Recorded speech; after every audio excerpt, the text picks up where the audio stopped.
नमस्कार दोस्तों, मैं आराध्या पांडे, आप सभी का मेरे चैनल पर स्वागत है। तो दोस्तों, आज मैं आपके लिए एक बहुत ही प्यारा बेटी का विवाह गीत लेके आई हूँ। अगर मेरा गाना अच्छा लगे तो लाइक शेयर सब्सक्राइब जरूर कीजिएगा। कमेंट करके ज़रूर बताना कि मेरा गाना कैसे लगा। धन्यवाद।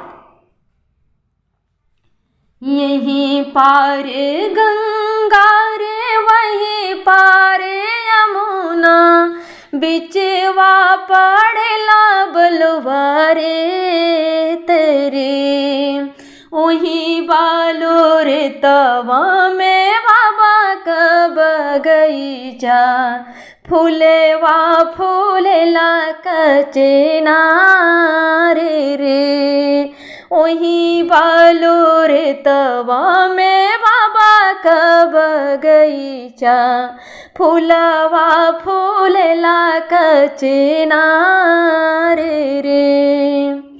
फूले तोड़े चलेली है बेटी हो सुंदर बेटी, फूलवा तोड़ी भैले है ठाढ़ रे।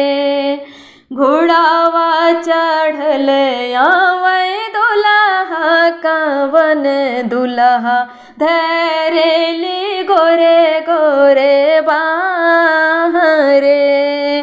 घोड़ावा चढ़ल आवै दुल्हा कवन दुल्हा, धरेली गोरे गोरे बाह रे। छोड़ी प्रभु ये प्रभु मोर दाहिन बहिया, बहिया आला फासो कुवार रे।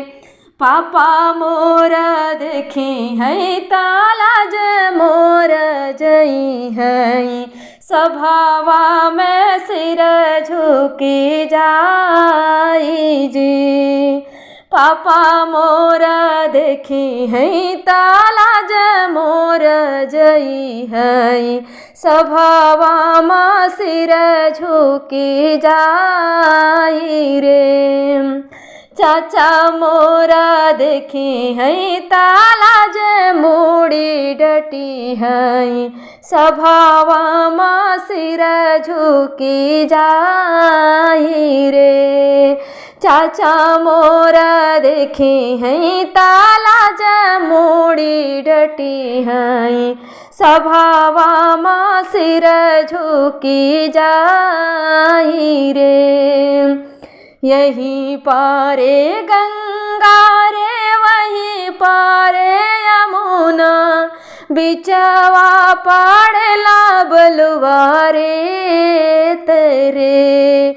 वही बालू रे तवा में बाबा के बगीचा, फूलावा फूलेला कचेना रे। वही बालू रे तवा में बाबा के बगीचा, फूलावा फूलेला कचेना रे। फूलवा फूलेला कचेना रे।